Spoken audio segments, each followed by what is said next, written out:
Today is July 7th. Brian Reynolds and Paul Skeens are all-stars. Wraparound series continues Monday afternoon. Bucs trying to split. An outburst of offense that lasted one night and so much more. You're listening to the Bridge to Buctober podcast.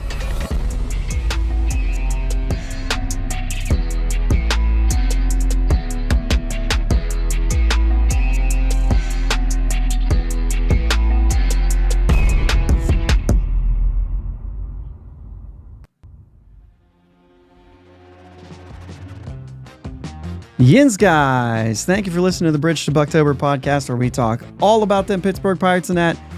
My name is Josh, and I'm joined as always by my brother Jake. What's up, Jake? Happy Shark Week, brother. Happy Shark Week. Love that. Bro, so I got my first birthday gift of the year. It came a little bit early. I got the Shark Week knock-around sunglasses. That's awesome. Pretty excited about that. That's awesome. Come in this nice little case for them. That rules. It's pretty cool, man. I'm pretty pumped. So I should be seeing mine in the mail here soon?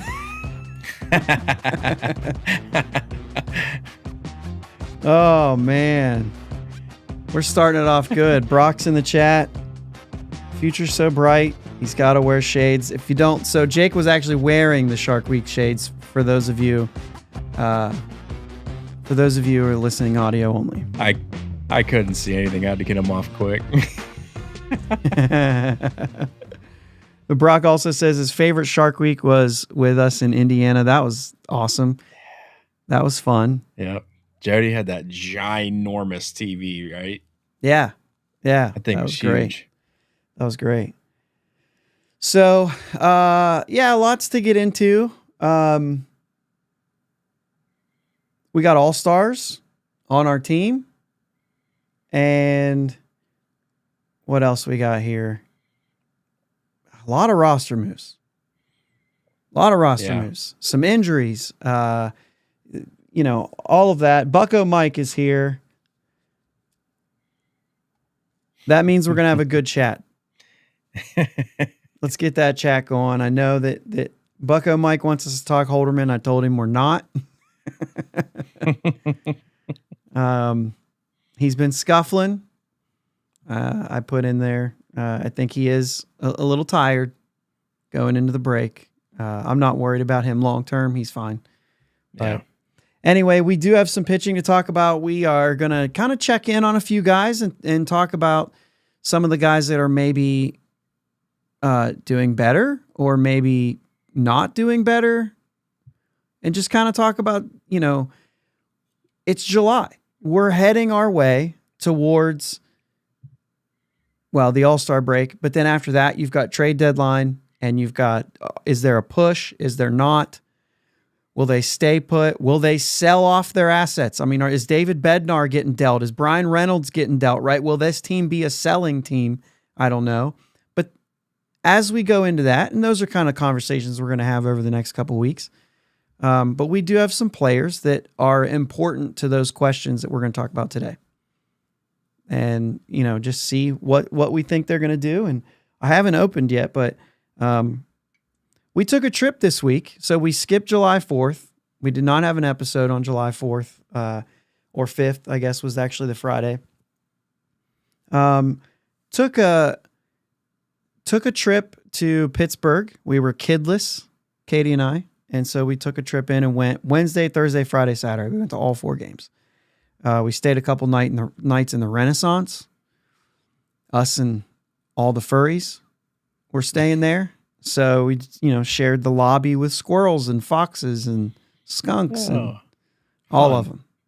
So that was fun. Hey, I'll say this though. Like, they're not bothering anybody.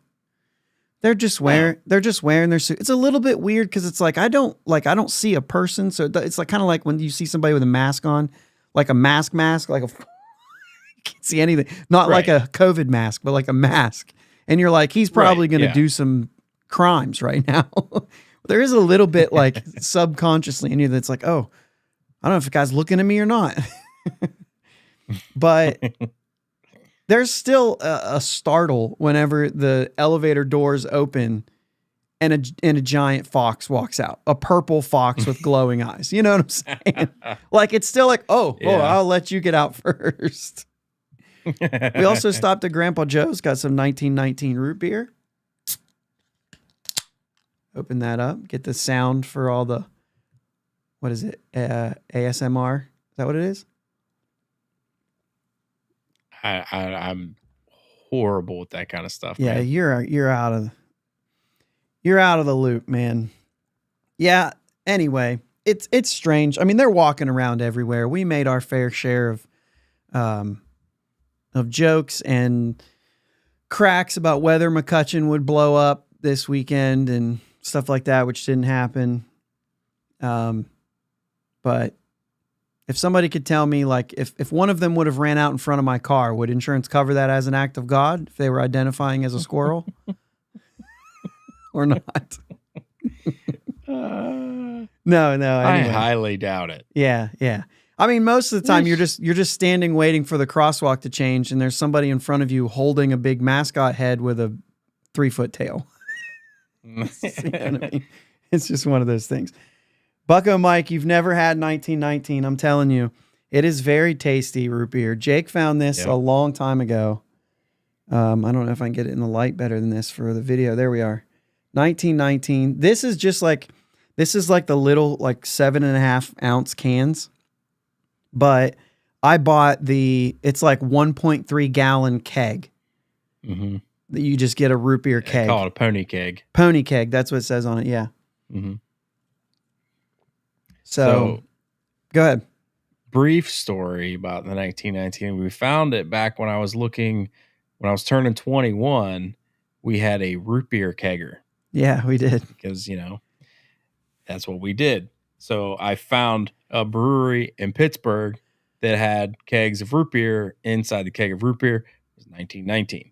So then we started finding it. Grandpa Joe's started carrying it in cans and the little kegs. I mean, we had a half keg for my 21st. Yeah. It was like a legit size keg. Yeah, it wasn't like a commercially branded. It was the real deal. Yeah. Yeah. Anyway, so I got some of that, but we had a good trip, ran into some people, got to eat at North Shore Tavern for the first time. It is worth the hype. It really is. I was pretty shocked. 2 tables down, Kevin Young sitting there eating. Teat came in with a group. This was July 4th. So, you know what I mean? We got to run into some people and it was cool. 2 mini kegs, $102. Don't do that. I mean, if you're going to go into look it up on their website because they can tell you where to buy it. 1919rootbeer.com. I mean, no free advertising, but you ask for it. Now we got to do free advertising. Hey, 1919, hit us up. We'll drink a 1919 for every episode. Absolutely. Be my pleasure. So, yeah. Anyway, let's get into some stuff here because, like I said, I went on that trip and I got to tell you, it is a lot easier to be critical of every little thing that happens when you watch the game at home. Yeah. One, you can see everything better. I don't care how close you are in the game. You get one angle and you don't hear anything that's going on. Umpires are meeting and you're like, well, I don't know. Like, what happened with Cruz going to third? What are they even talking about? We can tell by looking at people that they're trying to get him for interference. I had no idea the ball hit his head. I had no clue, right? Yeah. Just like when Cruz's home run hit off the foul pole and went in the river. No clue. Heard it hit the foul pole, assumed it just fell into the stands. And it wasn't until you're reading tweets and you're like, oh, it still went over the fans. It still dropped in the drink. I mean, I had no clue. You know what I mean? 12-pack on the website, $19. You could do that. Anyway. So the interference at third, I still think when I watch it, he should have just kept running because he's allowed to run to third. So I'm going to mute to burp because I'm having 1919. Jeez. Anyway, he was already to the right of Iglesias. He tried to peel inside, which you should always peel glove side. Mm-hmm. As a result, I think Iglesias also took a couple steps to make sure that Cruz was in the way. But that's good. That's heads up baseball. That's smart baseball by Iglesias. I'm not saying he's doing anything crooked, right? That's what you're supposed to do. Make sure that it looks like he's in the way. The weird thing I thought was the Mets were trying to get the guy out. Like, it's a ground ball to third with runners on first and second. They threw to second. They got that out. They threw to first. They did not get the out. As a result of the whole play, Cruz is now out because of interference. And Rowdy's out at second, which he was out at second anyway. But then Lindor and Iglesias are trying to get the base runner or the batter to be out at first too. And I'm like, you don't get that. Yeah, you can't. You only get the base you're throwing to. You don't get the next base too. Right. So I thought that was strange. I would have said that Rowdy was out at second and Cruz was out of the baseline. That's how I would have ruled it. Both of them would have still been out. Yeah. That's how I would have ruled it. Not interference, but it did hit Cruz's helmet, which makes it interference. Yeah. Because he was here, right? I'm trying to get it lined up with my camera. He's running here. The ball's fielded here. And as he does this, instead of going this way, he went this way to get out of the way. And Iglesias was already going that way. So it looked like, you know what I mean? It looked like he was staying in the way. When really he was attempting to get out of the way. He just didn't succeed. So anyway. Maybe. When you're at the game, well, if you watch the play, he was definitely trying to get out of the way. 100% trying to get out of the way. Without question. People are allowed to just run into second standing up, so I don't understand the problem. Yeah, if he would have just kept running straight, he would have been fine. And if they would have hit him in the face, he would have been fine. Because he's allowed to run the third. You know what I mean? But instead, because he peeled to try to get out of the way, and Iglesias was running the way he was running, they actually started to run closer to each other instead of further away. You know what I mean? That created the whole thing. So anyway, I guess the point is like, it's a learning moment for Cruz, but it's not like, he was trying to get out of the way. It's not like he did anything wrong. Yeah. With that said, it is always easier to be very critical when you're not at the game. Because when I was at the game, I'm at the game. I'm having a good time. I thought I saw 4 really good baseball games. You know what I mean? And they were 2-2 in those 4 games. But, I was like, not bad. But that's not the pulse of everyone else. You know what I mean? Obviously, Friday night was the outlier. Probably one of the best games I've ever attended. And I typically like the closer games more than the blowouts. Friday night was a close game. When Skeens left the game, he was dominant, but it looked like maybe not again. Almost gave up another leadoff home run. He does give up a solo homer in the game. It's all those things. But when you had the Rowdy and Jack Sawinski, Rowdy hits the home run to get it started. Jack Sawinski ties it with a home run. And it's like, okay, it's a 2-2 game. We're still going here. Really good game. Reynolds hits the 2-run homer. All of a sudden, you're in the lead. And then Skeens came back out for the 7th inning. Couldn't believe that. Thought he was done. Yeah.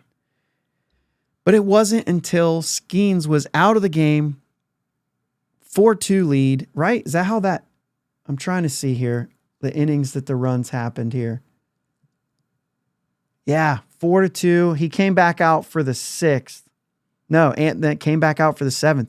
When he left the game in the top of the 7th, it was still a 4-2 baseball game. Going into the bottom of the 7th. It was an incredible game to that point. Yeah. And then Brian Reynolds, they bring in Diekman with Reynolds with the bases loaded. And Reynolds hits a grand slam to open the game up to 8-2. At this point, it's the bottom of the 7th. Most of the game is over. So like I said, this was still a really good game. But that home run alone was on, I don't know, Jake, what? baseball games that I've been to, that moment is probably top 5 for me. I mean, it's early, it's fair. recent. Yeah. But my favorite thing in baseball, by far, is a guy who has 2 home runs in a game and 1 from each side of the plate. It's almost impossible. It's almost impossible to do. And I think about this and I'm like, oh, an immaculate inning. Every pitcher takes the mound. Every single inning they take the mound, they have a chance to throw an immaculate inning. They have a chance to do it. Yeah. Every time a starting pitcher takes the mound in the first inning, he has a chance to throw a perfect game or a no-hitter. A switch hitter rarely even gets the opportunity to hit a home run from both sides of the plate. In order to get that opportunity, you have to already have a home run from one side and then get an opportunity against the opposite-handed pitcher in that game. So it's not that the percentage of it probably happens more often. Right. As opposed to like a perfect game or a no-hitter. Although I'd be interested to know because you only get one start. Right? You only get 30 starts in a season where you get 600 plate appearances. So how many, you know what I'm saying? Like you get 150 opportunities. So where's the actual rarity? You might be looking more like a cycle. You know what I'm saying? It's probably more rare than a cycle, don't you think? Probably, yeah. So, I mean, that's what I'm saying. I think it's the greatest accomplishment in the sport. I love it. I'm on the. You have to even be a switch hitter to even have a chance to do this.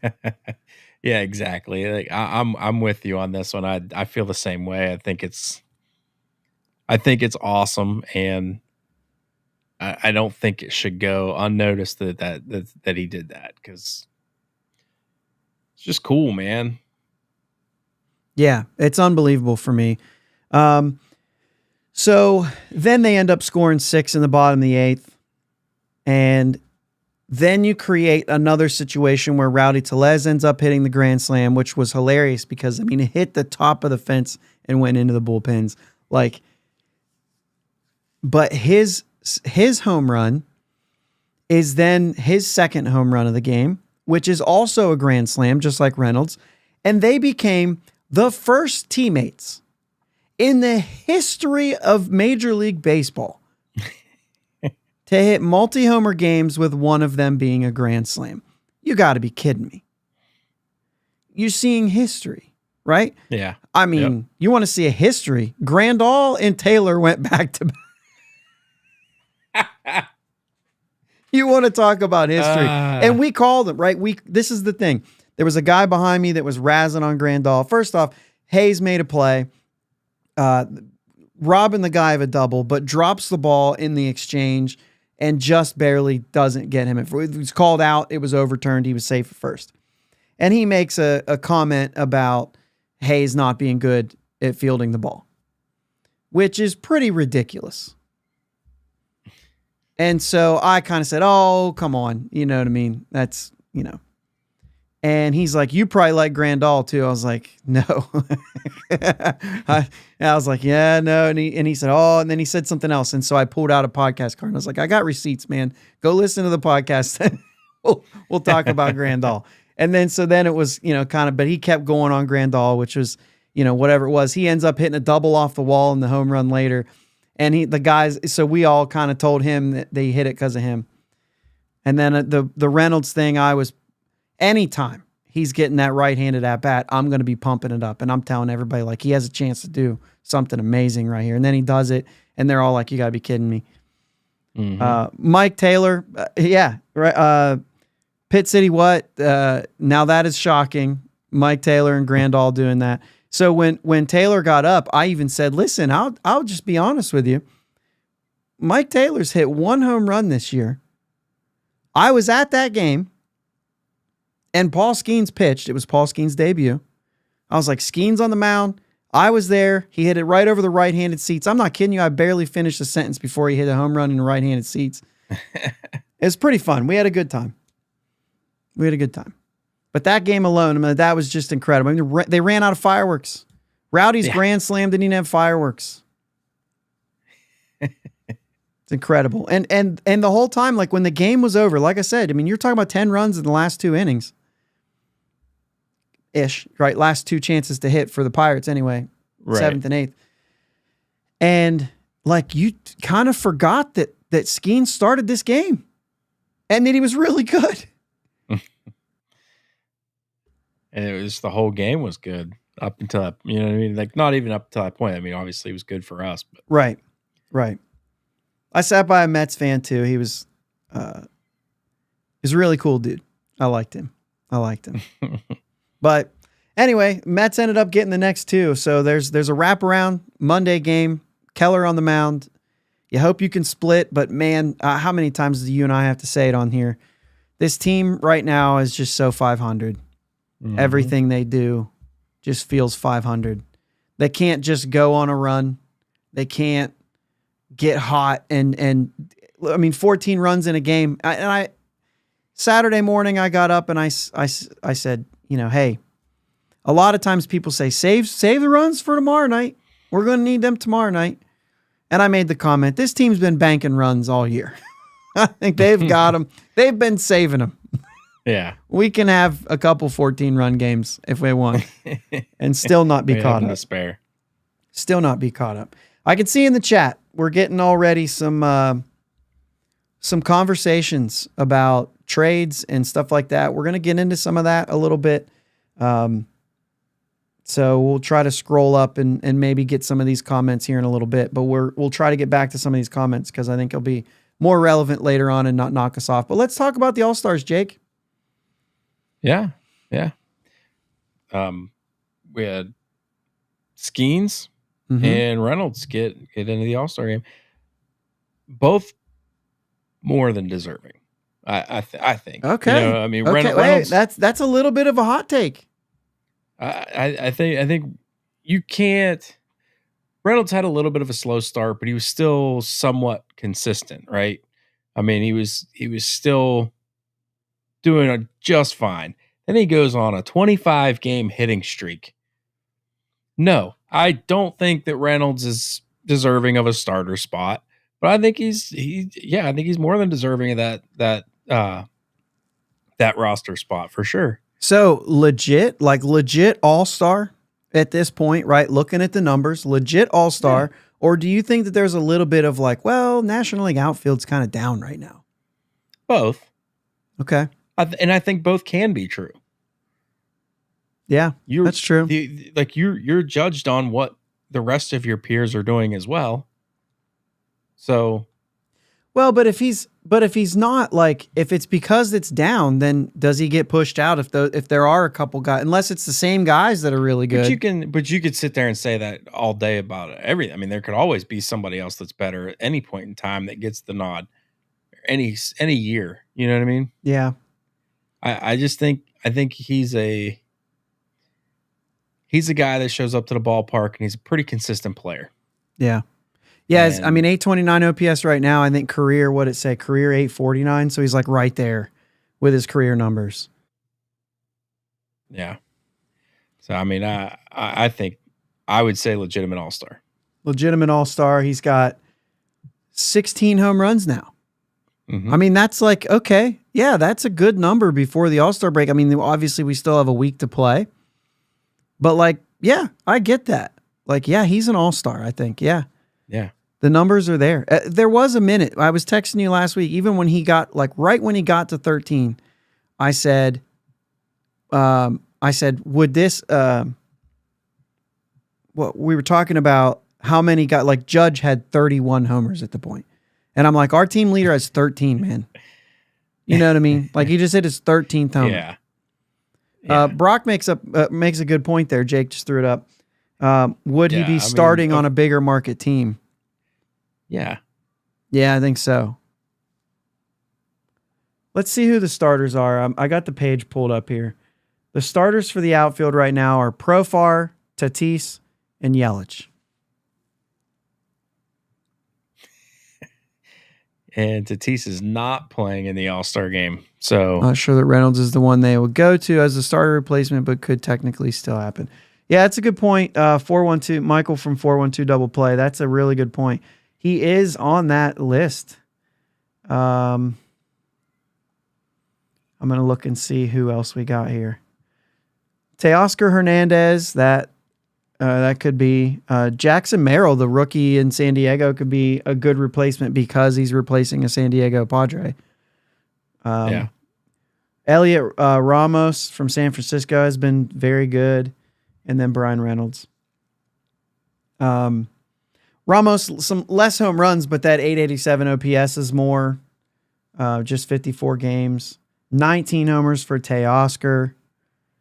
I mean, obviously, Jackson Merrill, the numbers aren't as big, but like I said, because he's replacing somebody for the Padres, do they do that? I don't know. They do have Profar in there. Profar, by the way, monster year. Yeah. So, yeah, I don't know. That's interesting. Philly, obviously, 3 starters, plus Harper was also on the list or something. Oh, he's on there. Never mind. Yeah, I don't know. They were like leading in like 8 of the positions at one point. And it's people. It's fan vote, right? That's the whole Reynolds in a bigger market thing. Yeah, I think Reynolds probably would be. Did I say Reynolds? No, voters in a bigger market thing. Yeah. So I think it's there. Let's see here. We got Reynolds, top 3 of all outfield stats. Shared jumps in, said he's there, man. Maybe he will get the start. I'll tell you what, this last week might have something to do with it, right? Yeah. All right, so let's talk Skeens. This is more polarizing. I think Reynolds is deserving here. Okay, here we go. Bucko Mike, start Skeens in the All-Star game and shut him down for the rest of the year. Yeah, that's a take for you. So this is it. He's had 10 starts, and you've already said very deserving. Mm-hmm.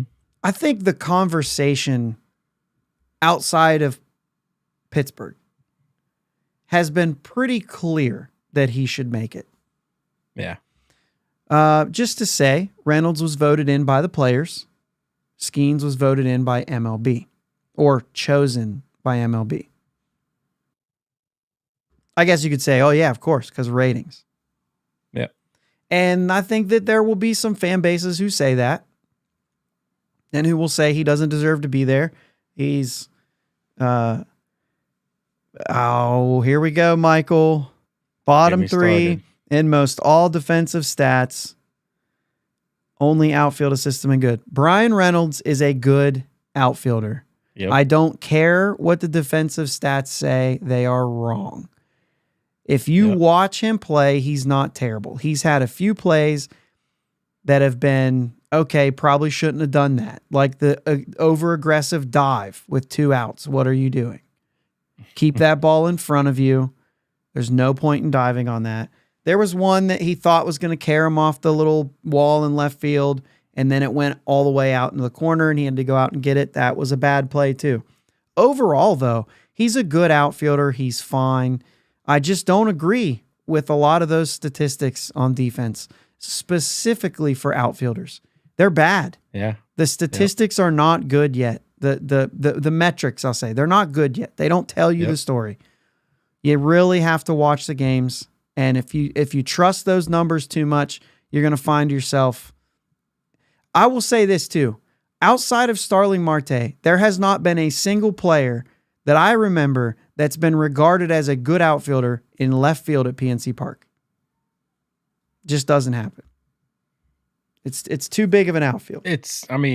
Marte is the last guy. Probably. That's what I said. Marte's the only guy. Yeah. I can't remember if anybody else. I mean, as a kid, you remember Brian Giles making plays, but I wonder if they had those types of, maybe they do. Maybe they went back and they do have some of those metrics on him, but I'd find it hard to believe. And nobody else that's been in left field for the Pirates has been good. Dickerson got a Gold Glove. That's fair, but I just don't know.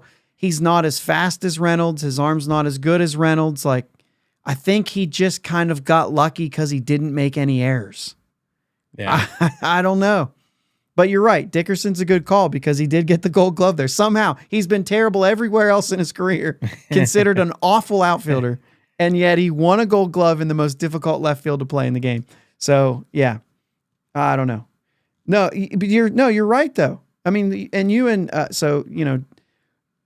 Bucko Mike brought it up too. I understand it's mostly a joke, but I just, as a former outfielder, I watch the games and I'm like, I don't see what everybody else sees.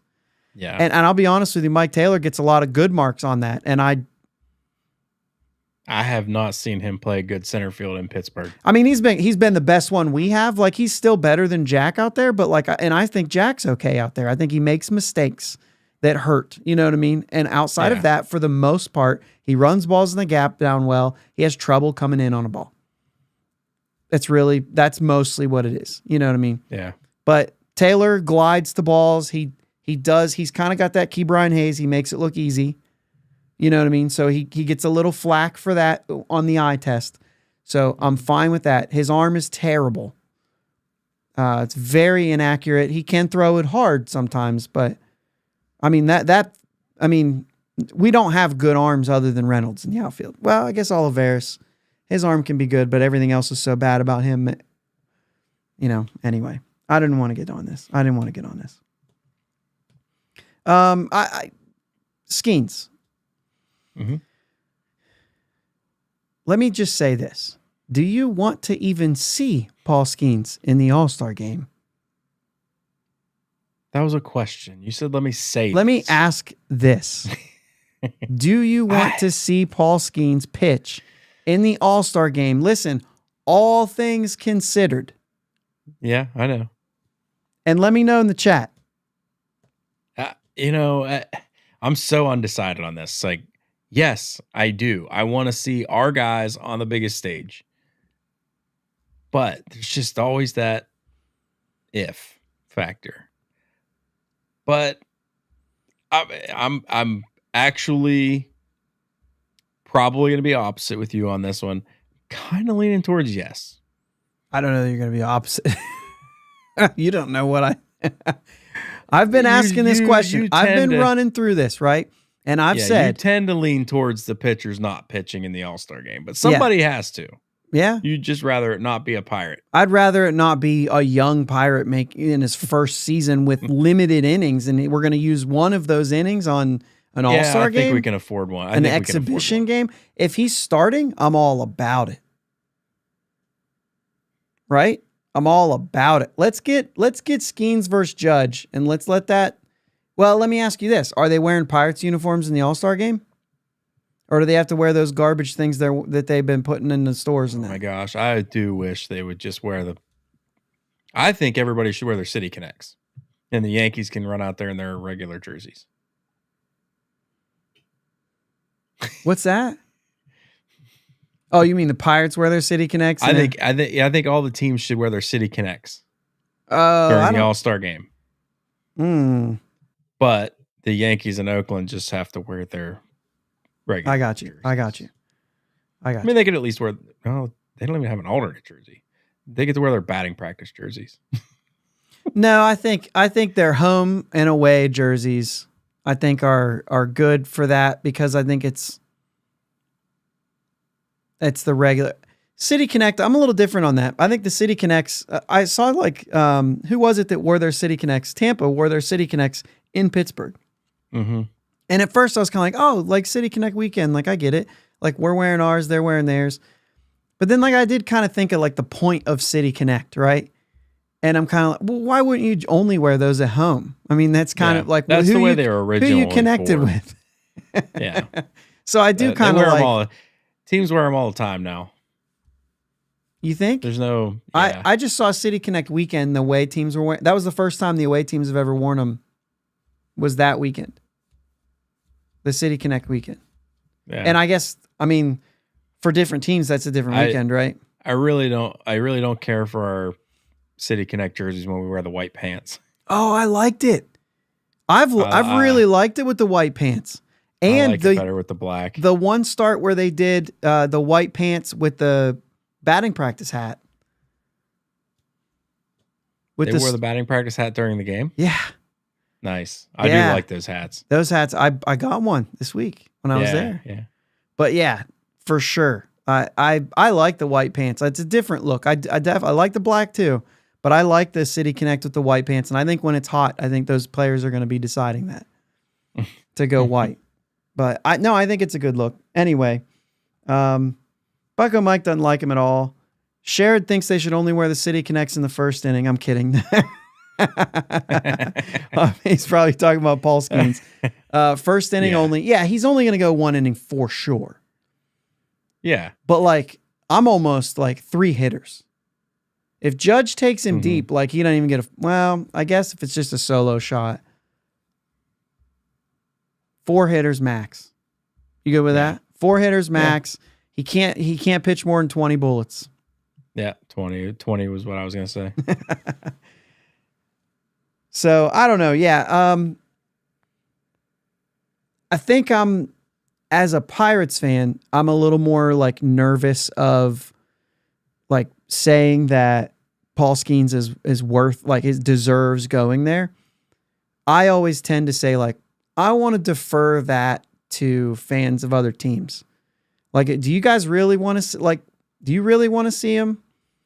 You know what I mean? Like, I guess that's where I'm at with it. Like, if you guys are good with this, then I'm okay with it too. I get it, man. Maybe I'm old school like that. You got to pay your dues a little bit. Like, this dude's special. I get it. But I don't know. I've really kind of been back and forth on this. But it's fun. All right, let's get into some other things here. We got lots. What do we got? 25 pitches max, says Bucko Mike. Pit City What says Skeens versus Judge would be epic. I would hope so. The Skeens versus Ohtani was. Yeah. So, and it lived up to the billing. Brock says he wants to be limited. Pit City What, hopefully he's pitching 9/28. I'll be in New York. Oh yeah, there you go. That is who knows? Right. Who knows?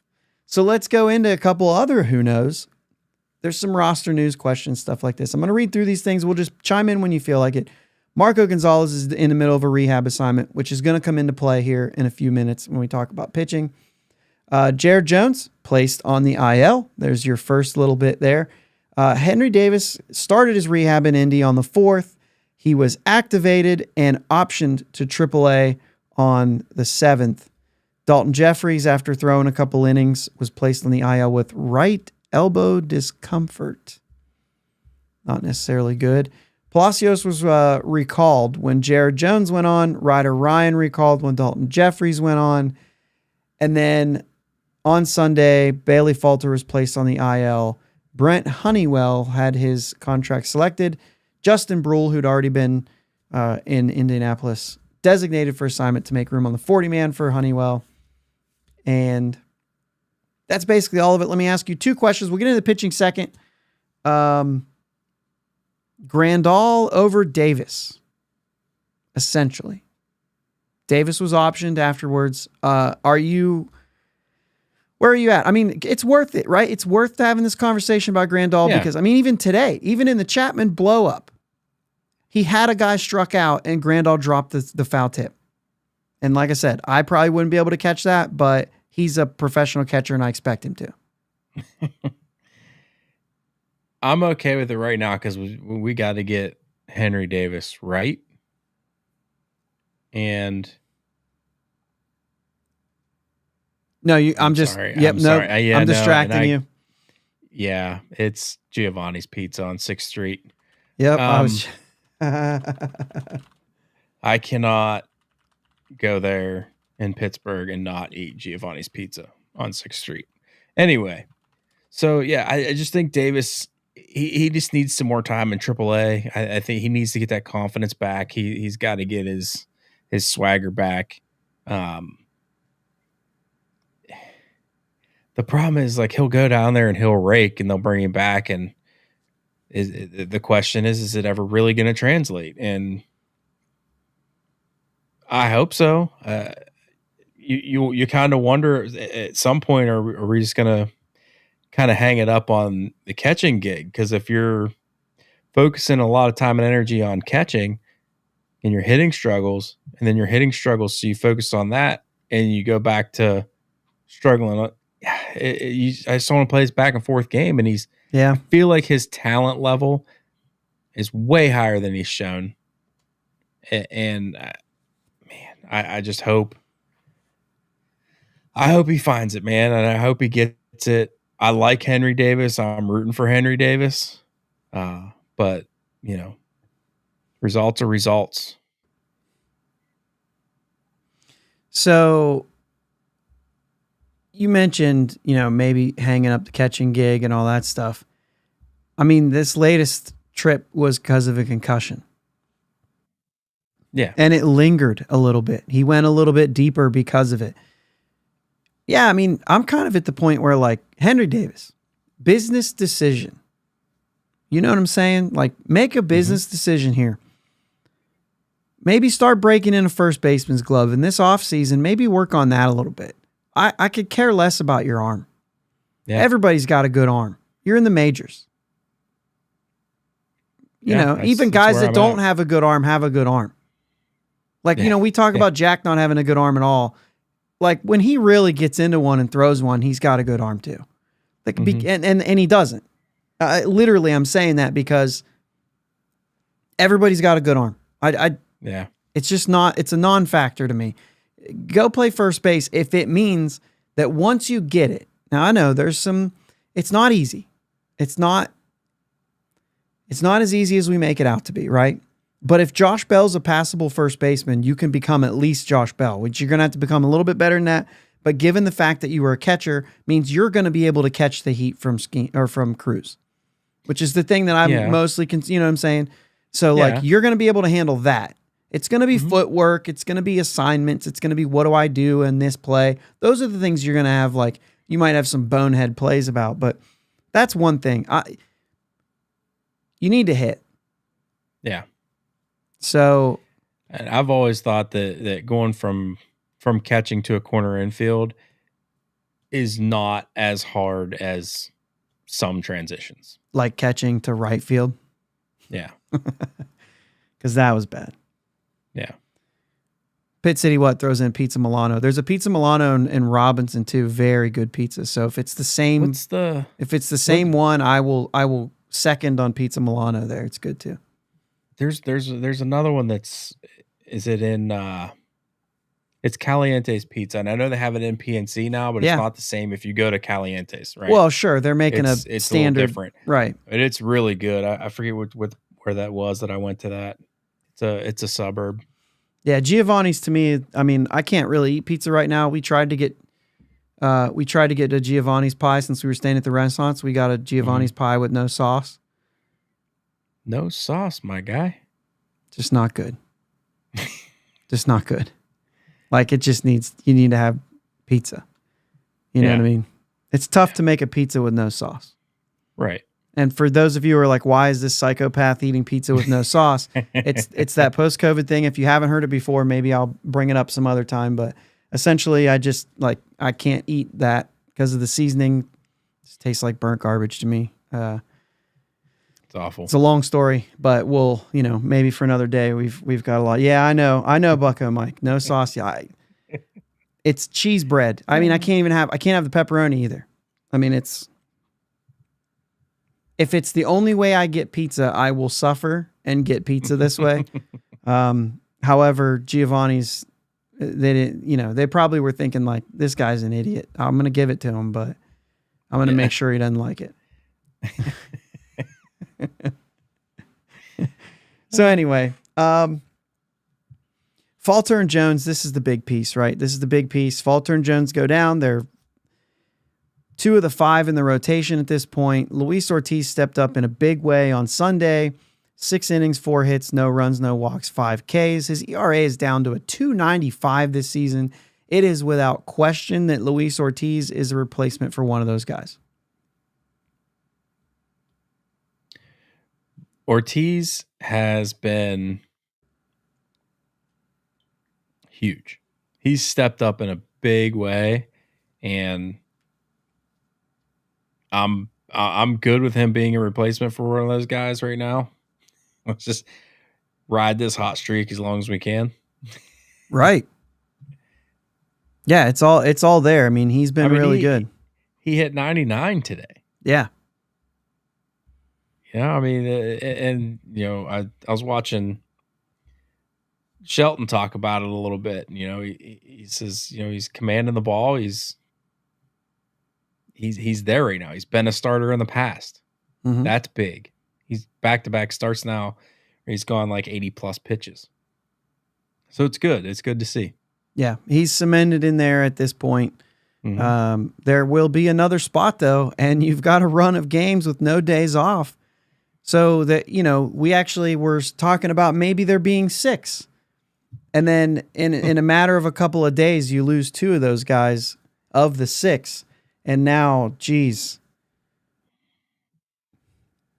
Marco's rehab assignment is still young. However, the numbers aren't awesome yet. He's thrown twice. He went 3 innings, 3 hits, an earned run, a walk, and 3 strikeouts.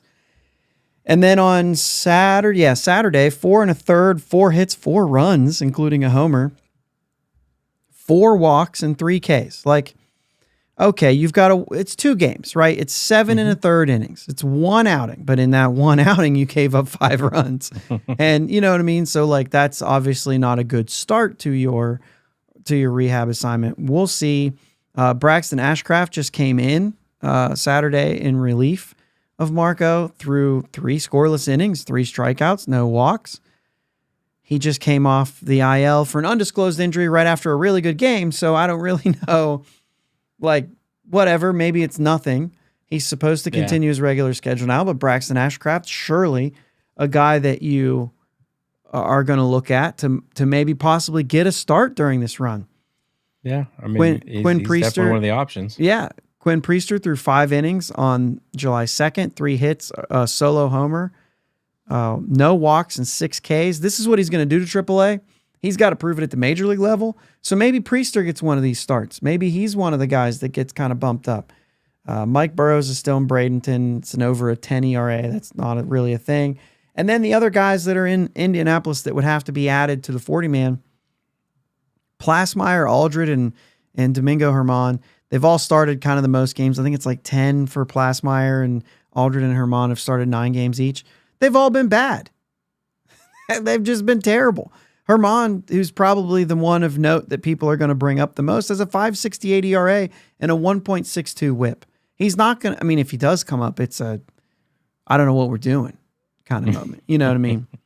Eric Lauer has a 5.52 ERA and his 6 starts, 1.43 whip. Like that, none of them, all of them are up over 1.6 in the whip category. I mean, it's terrible. Yeah, if we're bringing one of them up, we might as well bring 2 and shut Skeens down because this isn't our year. At that point, you know what I mean? Like, just pack it in. No, but I say that like jokingly, but at the same time, I'm like, no, because like we are, even though we're falling a little bit further back right now. Like I get that, but we're still not out of it, and there's still a chance that we could somehow sneak back in, but. I think Priester is probably the one in line if it was up to me. Oh, Sherrod says Aldred is in KBO. I think you're right. That he had 9 starts, but I think he is gone. I think you're right. I did see the 9 starts. I'm sorry about that. Go ahead, Jake. You were saying Priester. Yeah, Priester, we've seen him carve up AAA before and then comes up and, not as sharp to major league level, but these guys, they have to make their way up if they're going to continue to be in our organization as hopefuls, right? Yeah. I mean, not like in our organization at all, but like right now we got him on his thing on a track to where we're hoping that he helps out our ball club. So as long as he's on our list of people to help out our ball club at the major league level, I just need to see him grow, and the only way to do that is to get to the major leagues at this point. Yeah, Pirates have not won a game that Quinn Priester has started this season. And some of those games he pitched decent. Yeah, they just haven't been able to win those games. That needs to change. Bucko Mike says this offense is so bad. Well, that's going to be part of why they didn't win any of those games. The other part is he doesn't pitch. Braxton is close. I mean, he started in Double-A, so it's going to be a fast move. But if it's a move that comes out of necessity, it's going to be a spot start. It's going to be a start where Ashcraft gets called up. He gets his start because it fits with his timing. And then the All-Star break happens. So then, right now it feels like Falter will be back, before the end of July. It feels like that. I don't know. The way they're talking about it. Jared Jones, there's like one of those like, oh, it's a grade 1. I mean, maybe it's a grade 2. But they started saying it was a grade 1. Now they're saying grade 2. For me, that's like, it's a grade 1. Let's just say it's a grade 2 so we can explain why he's not pitching mid-August. Yeah. You know what I mean? I mean, he's not going to throw for 2 weeks and then they're going to slow roll this. This is his break now. It took care of itself. This is Jared Jones's break. We're not going to see him until late August, in my opinion. Right? I mean, that's what I'm thinking.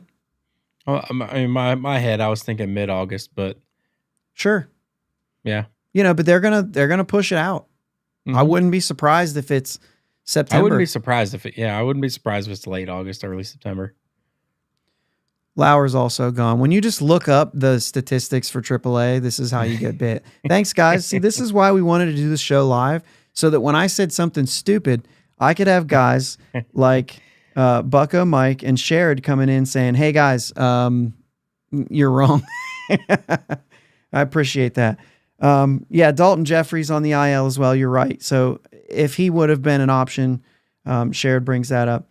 Priester, I still think that Braxton Ashcraft is an option. So I don't think it's only Priester. It's also Marco Gonzalez is an option as well.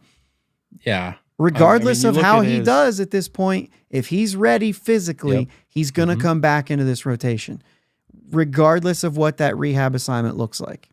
Yeah, and with guys like Marco Gonzalez, guys who are kind of in the big leagues, have a tenure or whatever, not tenure, but you know what I'm saying. They have built up innings and stuff in the major leagues.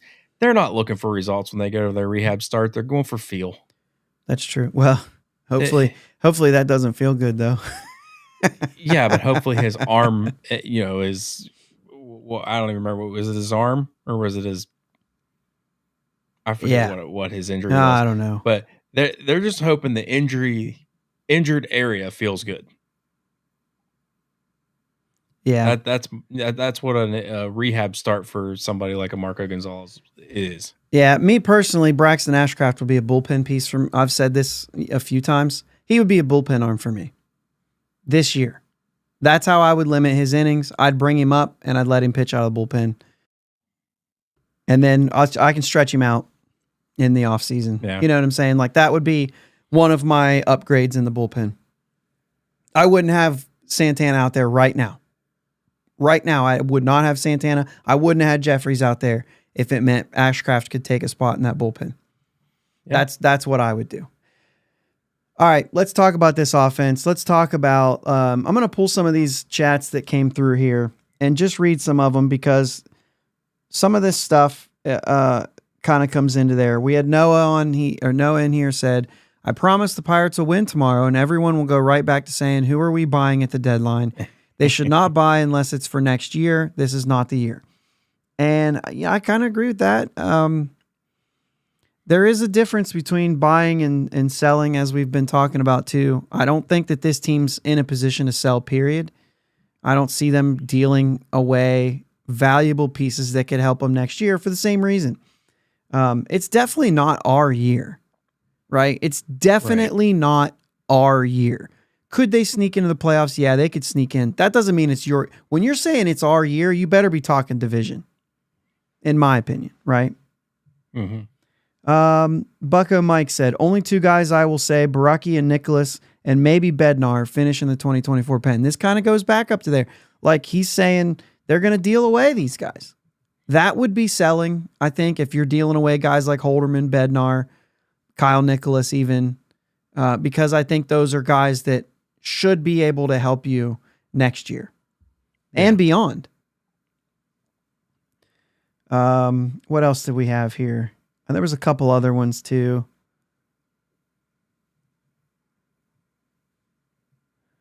Maybe not. All right. Buffalo chicken pizza is it then? That's maybe what we were talking about. Yeah, this is a good point by Sherrod. He says that Sherrington will probably find someone on the scrap heap.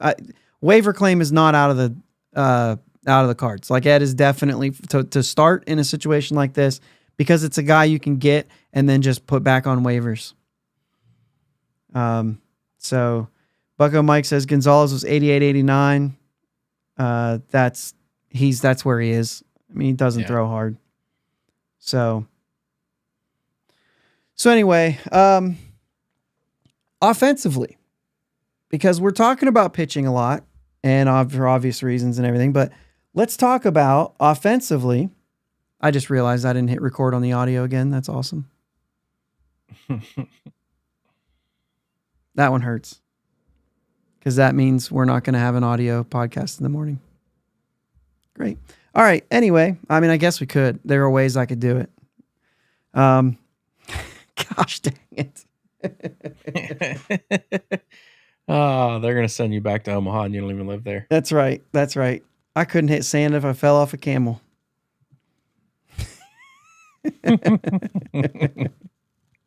Okay, so anyway, let's talk about a couple of these offensive players and the reason why we're even talking about buying and what you're going to buy and who you're going to replace with your purchase and blah, blah, blah. I'm going to ask you 3 questions and we can talk about each one of them. Has Rowdy officially turned his season around? Officially. I would say yes. Have you looked at his numbers? Don't look them up. Have you looked at them? Coming into the year, I know his batting average is up to like 242-ish. Okay, so you at least know that. I was going to say, what would you have expected from Rowdy to say, like, what would be an okay average or whatever for Rowdy? I mean, I think in the 240s, I'd have been like, if he can hit me 240, 250, I'd be happy. Mm-hmm. I'd be more than happy if it came with 20 plus homers, which the homers are still. I mean, he's at 7. Could he still hit 20? I think it'd be like a prolonged hot streak in order to try to get to 20. But if you were to break that down, I think he could still get you from this point on, right? We go back and we say from June 1 to the end of the year, how was that player? I think that's the player that we could say, yeah, I think that's pretty good. Yeah. Maybe not a guy that you're saying, well, sign him to an extension. This is a 40 homer guy. You know what I mean? But I would say that, I think that he's turned his season around. I think there's a little bit of that, like he was hitting base hits for a long time. And I'm like, that's not what I want is backside base hits from Rowdy Tellez. I need you to hit the ball for home runs. And then he had a couple of home runs. They were also backside. And I said on here, until he starts pulling some home runs, I'm not convinced he's back yet. Well, he's done that now. A couple different ones, +1 to dead center for a grand slam. You know what I mean? So now I'm saying like, okay, I think I'm buying on this right now. I think that Rowdy Tellez has basically turned his season around to say, this is about as good as we could have expected from him. Yeah. And he's been doing it pretty well in situations, which is more than what a lot of guys on our team could say. Yeah, and I wouldn't expect him.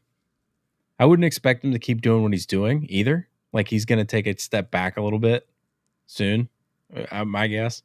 I mean, he's batting like over 300 or something like that recently. Oh, I mean his June average was like 340. It was Brian Reynolds' average number, you know what I mean? Yeah, I don't obviously don't expect that to continue. No, but now that he's had the hot streak, if he continues at a 240 pace, I think I'm like, if you're hitting the ball out of the yard and you can maintain that 240 average for the rest of the year, then I think that's what I expected and that's what I would be satisfied with. You know what I mean? Yeah. And I mean, think about it. I mean, you were talking about 20 homers. Second half of the year isn't outlandish to think he could hit 13 homers. It's shorter than the first half. I give you that. You know what I mean? We're 90 games in at this point. Yeah. But still, 13 is like, it's not out of reach. It's doable. Yeah. Yeah, it's So doable. I mean, he still has a shot to get to 20. Right. Yeah. Okay. So yeah, I mean, I think it's it, right? Yeah, I mean, you could say this too. Sherrod says he's also raising his trade capital. I don't think that the players necessarily think that way. I think that maybe Sherrington thinks that way. If we're not going to be in it, I could deal Rowdy because he's I actually could get a reliever for him or something. Yeah. Maybe, you know what I'm saying? But I don't think that that's... His trade capital is not going to be very high no matter what he does, is because he's a 1 year. Wait, yeah, but I mean, for a team who's, down the stretch and they're looking, maybe their first baseman's injured or they don't have one. I mean, first base is pretty scarce throughout the league. Yeah. So there's going to be people looking for first baseman. And if they think that he can continue this, I think of if you could fill a hole and get, something. The problem is you're the best you're going to get, right? Is you're going to get a former high draft pick who's been moved to the bullpen, and he's going to make an opportunity. And it could be like we got Colin Holderman for Daniel Vogelback. Yeah. You know what I'm saying? So you might have something like that in a situation. It might not be a whole lot better than that, but Michael from 412 brings up 397 BABIP since June 1st. And it ain't because of his legs. That's 100% true. He got a stolen base. What are you talking about? Yeah, that's hilarious. He says, despite what the Mets might have been thinking during that pickoff attempt yesterday. I think the Mets are just trying to catch people's... the Mets are the weirdest team I've ever seen. They have the third most errors in all of baseball, but yet they killed so many of our rallies making unbelievable plays. Like diving line, like really good plays, like put a star by that in the scorebook plays. And the play up the middle where Lindor reached and then glove flips, surprised the second baseman, but it was right on the money, made the second baseman go to second and almost doubled him up. They made some incredible plays, and then they also made just some clunkers. They're so feast and famine. They're so Jekyll and Hyde on defense. It's so funny. But yeah, maybe that's what they're trying to do, is just pick people off just because, reasons like that. But yeah, I mean, a lot of that BABIP is a result of Rowdy Tellez taking what he can get. He's flaring things opposite field. They're playing a shift, and he's using the opposite side of the field to get those hits. And to me, I've seen a lot of it. It's smart hitting. It's just not the power we've wanted. And he's even said it in interviews like, I don't get paid to hit singles and clog up the bases. You know what I mean? Yeah. But at that point, his average was so low that he was like, you know what? If they're going to give me this, I'm going to take it for a while until I can get going. I mean, he's just dumping easy hits into the outfield. And that type of hitting where you're not trying to just hit the ball hard all the time, but you're just trying to place it places. You could have a high batting average on balls in play doing that if you're doing it well. And the way that he was being pitched, it was pretty easy for him to do that because they're pitching him away and they're playing a pull shift. And he was able to continue to do that over and over and over again until he could start lifting the ball again. The other way to raise your batting average on balls in play is literally hit the ball hard. And all the numbers show that he was hitting the ball hard. He hit into one double play in June, I think. I'm pretty sure he hit 5 before that. You know what I'm saying? It was a total difference. He was like, if there's a guy on first, I'm just not going to do that because it's not getting me anywhere. He's been hitting the ball hard. He's been doing pretty much anything that you could except for hit home runs to get his season back on track. Now what we need him to do, which looks like he's done in the past week or so, now we just need him to start hitting the home runs. You've got your season back on track. Hit the ball out. Yeah. Seems like he's doing that a little bit more now. But you gotta kind of think but with that run, he also has that, slap base hit in the bag now. Yeah. And with runners on, that's what he's been doing. And he's been driving them in. All right. Key Brian Hayes. I mean, he's just not getting it done. And it is. being at the game, even his foul balls, I'm like, this dude can't hit anything solid. He's just constantly, here we go. What's up? There's always monsters in my bedroom because it's so dark. There's not any monsters. Excuse me. Do you want to say hi to everybody? Let's go, Bucs. There we go. Let's it. go. Go tell Mom. Let's okay? go. Go tell Mom. Close the door for me. Yeah, no, it's okay. She'll be all right.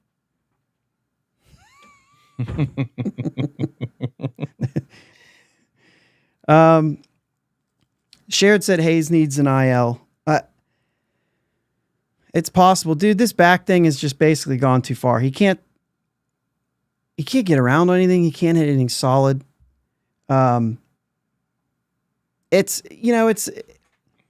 a matter of like he hit a ball to right field today, and it was a solid swing. Dumped it into right field for a base hit. Everything looked fine. I'm like, why don't everybody's so fixated on him pulling the ball?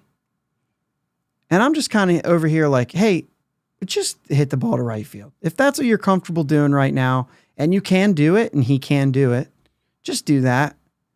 Yeah. You're not going to be able to turn on a ball and hit for any power if your back's hurting. Also, get out of the weight room. Just get out of the way. Quit trying to go for gains, man. Just get on base. And he's never been a walk guy. Yeah. With Hayes, yes, you can go back to other episodes and I'll tell you he's going to hit for some power because he started showing it. Mm-hmm. But at this point, I just don't care. I just get on base. From Hayes, I don't need you to, I know you're our third baseman, but I don't need you to hit home runs. Just need you to be on base. Well, it goes back to the Rowdy conversation. When you weren't hitting home runs, were you still being productive? Right. I don't think Hayes is ever going to be a guy that I would look at the same way as Rowdy. No. Offensively, in saying hit for power. But he does. Yeah, he has his times, right, when you feel like, okay, he's seeing the ball. But I don't know, man. He just looks so far behind it. He's been doing well against lefties, but that's about it. Yeah. And I just don't see it. And a lot of that's still going to right field. Go to right field. Be somewhat productive. Because right now he's not. Now, it's not like you could just put Triolo in and expect to get anything better. Right. Because you're not going to. It's been probably, I don't know. There is some sort of threat of him every once in a while hitting one out. Where right now I just don't see that with Key. I think the back hurts too bad. Yeah. No, there. Okay, so Sherrod says he hits well against left this year, though. He is. He did. Yeah, I think I know what you're talking about. He did. I mean, it's pitch by pitch. It's like how many times I think if you look it up, I think you'd be surprised how much he's hitting soft ground balls to infielders. And that's the part, and I don't know what to do about it. I mean, you got the All-Star break coming up. Maybe you use that as a little bit of rest. That's 4 days, Jake. That's not right. But do you extend it out? Do you say, you know what? Just rest the back. We're going to use those 4 days plus some other time. I don't know. Kind of shut him down now and use that time. Well, that's what I mean. And they come back after the break. Right. So one side or the other of the break, do you just you shut it down at some point, give him some rest? I don't know, but he's not getting it done. And so this is one of the guys. Now, granted, I'm talking about the back, which means I don't see an end to that. I don't see a way that Hayes, you know what? The back's not hurting anymore. All of a sudden he can hit again. Like that's one thing that I'm not seeing, right? I think he's trending the opposite way. I think that back's only going to keep hurting. Baseball's difficult and it's physical because of the grind. Not because you're going out there and pounding each other, but because of the grind. And if you're not capable of making it through, I mean, it's going to keep getting worse. Anything that's nagging right now is going to keep getting worse. Yeah. And I just I'd like to see him go the other way. Jack Swinsky's the last one, and then we got to get out of here. Jack Swinsky, do you think that is this like a blip? We know how Swinsky is. We know he's up and we know he's down. But do you see a little bit of the run that he's on since July started? 400 average, 438 on base. He's got a couple homers and a double. Do you see that as him possibly turning a little bit corner? Listen, we're Jack fans here. We want to see him turn the corner. He is important to this team. I've said it before. I'll say it again. He's not a guy that I'm ever like giving up on. I think he's too important. Will he work it out this year? I mean, we've talked about maybe some time in AAA to figure it out. The problem is here he is. I mean, his outs right now are loud. Yeah. Other than his strikeouts, which I'm okay with the strikeouts from Jack if he can hit the ball hard. Right. Yeah. I mean, you love to think that this is him turning a corner, and I'm hoping that this is him turning a corner. I need to see more than 6 games. Ask me again when we actually hit the All-Star break. Yeah, he looks more comfortable, but it's not sold yet. And I'm there too, Brock. And it's just like you said, dude. I mean, we're pulling for this dude. I really like Jack, and I'm a fan. So of course I'm gonna root for him. And you see it. Brock couldn't have said it much better. He looks comfortable, and he hasn't looked comfortable most of the season.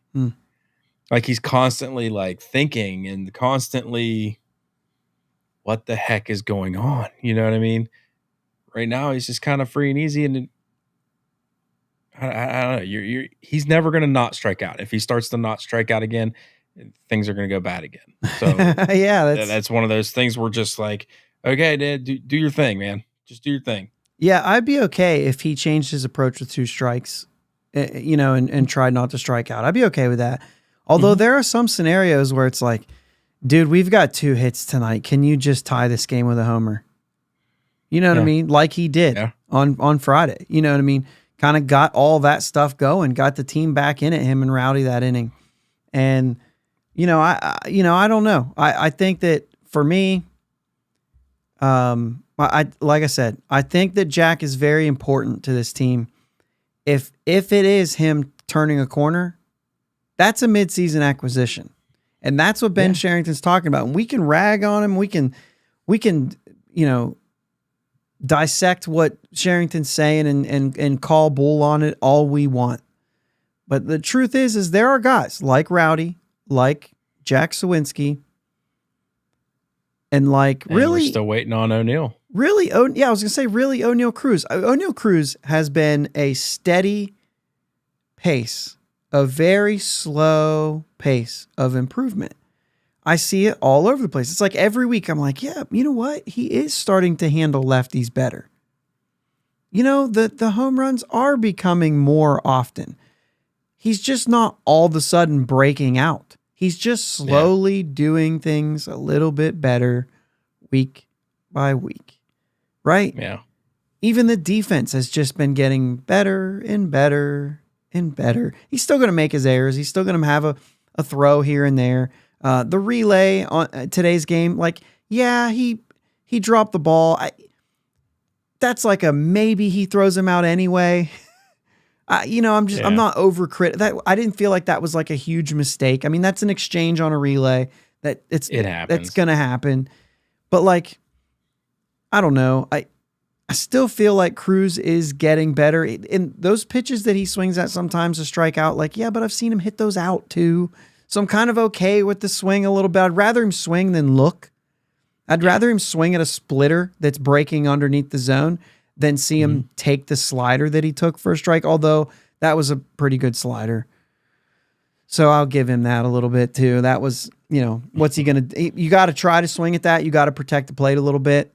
But I think you can't always just put it on the hitter. Sometimes the pitchers earn a little bit too. Yeah. They're allowed to tip your cap. Yeah. So anyway, I don't know. I think I'm kind of interested to see if this is Jack on one of his heaters. And if it is, we'll see a couple more home runs this week. Mm-hmm. And then we'll see him cool down a little bit. But like at least the cool down won't be, even when he's cool, he'll still pop one out every once in a while. Yeah. He still hits the ball hard. You know what I'm saying? So, maybe we'll do that. Yeah, this is a big thing Bucko Mike brings up. And we weren't really talking about Cruz, but I went there. So this is a good point. But Cruz's job is to drive in runs when guys are on second and third. And that's true. That's one of the things that we still have yet to really see. And like I said, for Cruz, I just feel like it's been such a slow progression for him. And I think that things are just going to continue to come. I mean, Cruz drives in runs when they're at the plate and at first base. When I think of guys on second and third, I'm thinking Nick Gonzalez cashing those guys in too. You know what I mean? I get guys like that. Ke'Bryan Hayes needs to be a guy that cashes those types of guys in. The home run hitters, I mean, they're cashing in on guys on first. So I don't want scoring position is him when he's up to bat. And that's what I want to see more. But I do get what you're saying, and I'm not discrediting it. I'm just saying he adds another element to his game where, he can drive in runs at any moment. At least he can drive and run at any moment. So yeah. All right, you got anything else before we get out of here? Because it's we're beyond time again. Once again, we missed the one episode, so we knew we were going to go a little bit long here. We added this little piece at the end to go ahead and go over so that we had stuff for you to listen to. So, you got anything else? Oh man, I think I'm pretty good, and I hope everybody enjoys Shark Week. Yeah. Try to watch something, at least one or two of the programs they got on there, and yeah. Yeah, they dropped Fubo dropped Discovery, so I gotta go get Discovery Plus or whatever just so I can watch it. Yeah. It's crazy, but I don't have to do that, right? But no, you don't. Maybe I won't. Maybe I'll try to figure something else out. Maybe I'll just, National Geographic does their same thing. It's not Shark Week, but whatever they call it. Yeah, it's on Disney Plus, right? Well, it's on Fubo. Well, yeah. So I can watch that. But anyway, we'll watch some shark stuff this week. And maybe we got to split the series tomorrow. Keller going. Skeens will go against the Brewers. Skeens and who else did we say? Perez. And then we don't know who will take that game Tuesday. So big. I mean, these are all big. And then Chicago, you gotta win a road series. Yeah. You gotta show that you're better than that. Yeah. All right, guys. Thanks again. If you're watching on YouTube, click that subscribe button so that you know everything is coming. That's not a sentence. Keely will tell you guys what to do. Go Bucs. Go Bucs. Thanks for listening to my dad and Uncle Jake on the Bridge to Buctober podcast. Follow them on Twitter, Facebook, and Instagram at Bridge2Buctober. Don't forget to subscribe so you know when new episodes are released. Clear the deck, cannonball coming, and let's go Bucs.